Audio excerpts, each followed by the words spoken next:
illegal immigrants to vote. We'll talk to a defender of Chicago's new ID cards, which are aimed at illegal immigrants. Stay tuned.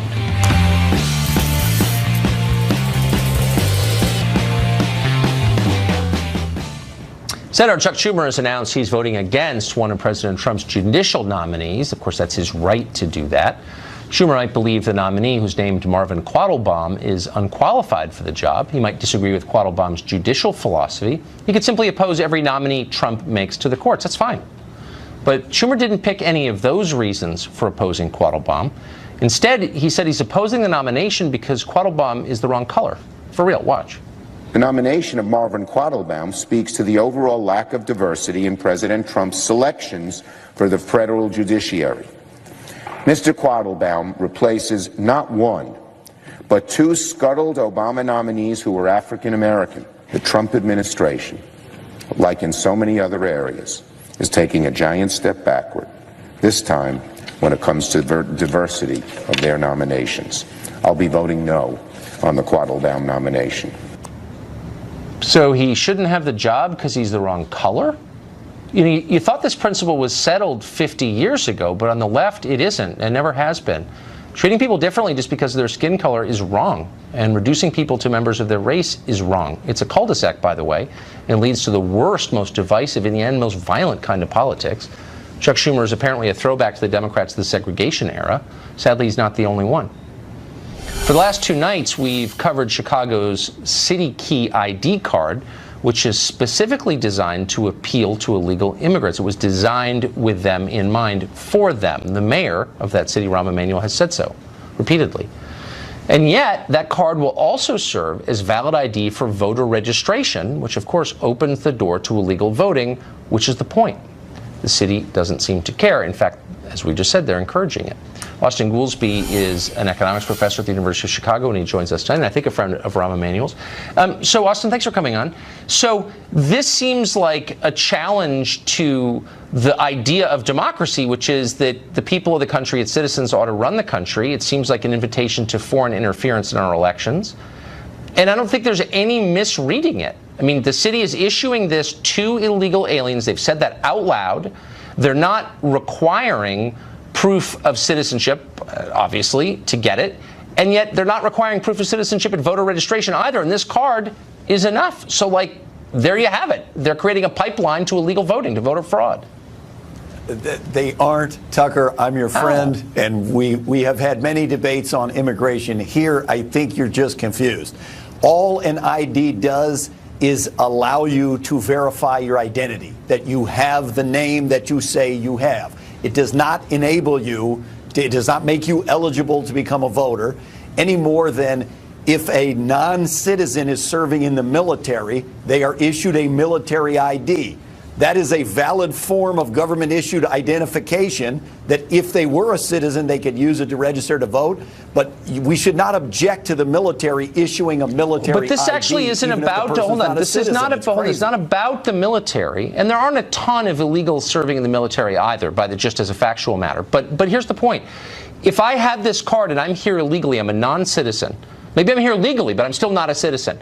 And I take it to register to vote in Illinois. What stops me from registering to vote? Oh, only self-reporting. That's it. There's no check. You have to swear an oath. Look, in most states of the country, you have to say that you're allowed to vote. So in other words, the only thing stopping people from voter fraud is their own conscience? Is that what you're saying?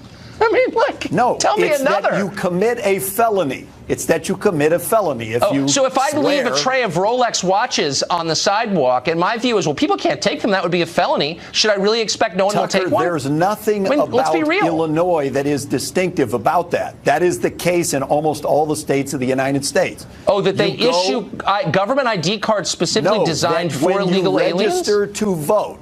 No, that when you register to vote, you do not document your citizenship. You swear an oath that you are a citizen, but why wouldn't, that you are a resident of the precinct for 30 days, I and get that you are not a felon. there are only 2 states out of 50 that require proof of citizenship. But we spent the last year being lectured by the left about how foreign interference in our democratic process has hollowed out our democracy. I'm giving you a concrete example of how that could happen, and I believe is happening, where foreign citizens... You're making a mistake. Okay, but hold on. Why wouldn't we verify the citizenship of every voter? What's the answer to that?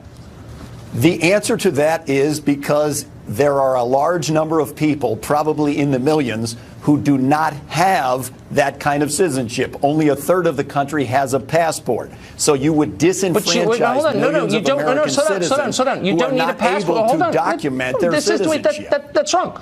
A third of the country... isn't almost no. Those numbers are wrong. I do this for a living. I know that you're wrong. 35% of America has a passport. There are 110 but it's not about million passports. Hold on. It's not about passports. You can also bring a birth certificate. And if you don't have one, we can get you one. If you took the money that we spent on the City Card ID and applied it to the people who don't have birth certificates and got them birth certificates. Tucker, the City Card ID is a subway card and allows you to check out library books. It does not give you the right to register to vote if you're not a citizen. That's not correct. It allows you to. It does not. Hold on. Slow down. It allows you to verify your identity only. That's all it does. But just tell me again and speak slowly so I can, because I mean you're arguing in favor of voter fraud, and your party is making it possible. You're not correct, yes, you Tucker. are. Take a homeless person. A homeless person cannot get a driver's license. They don't have an address. They can get one of these CityNet IDs. They have the right to vote in the United States.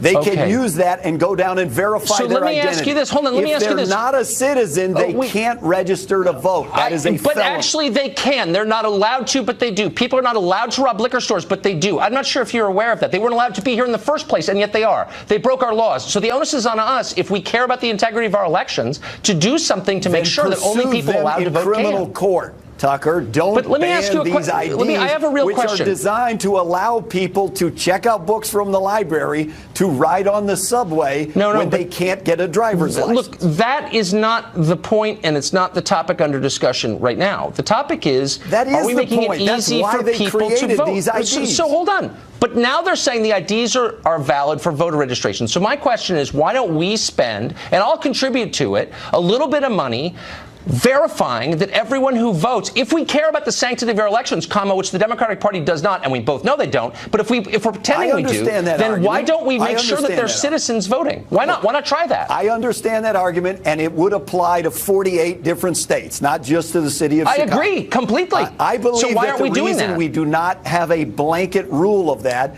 is because of the fear that millions of legitimate citizens will have a onerous time. It will be difficult. But why don't we help them? We just made a city card for illegals. Why don't we help our own citizens who don't have birth certificates? I'm confused. Why don't we make that effort? Because we don't want that. Look, we should. But we're not even trying because we want prosecute illegals to vote. We should prosecute to the full extent of the law. You don't need to prosecute anyone that commits a felony. But the city card cannot be used to make you eligible to vote. That's not correct. It doesn't make you eligible to vote. It allows you to vote despite the fact you're ineligible, which is why the Justice Department will shut this down tomorrow. Your name is what you say it is. That's all it is. It's an identification. We're out of time. But I think on some level you know what I'm talking about. I know you do. Austin, thank you. Good to see you. Hey, it's great to see you again, Tucker.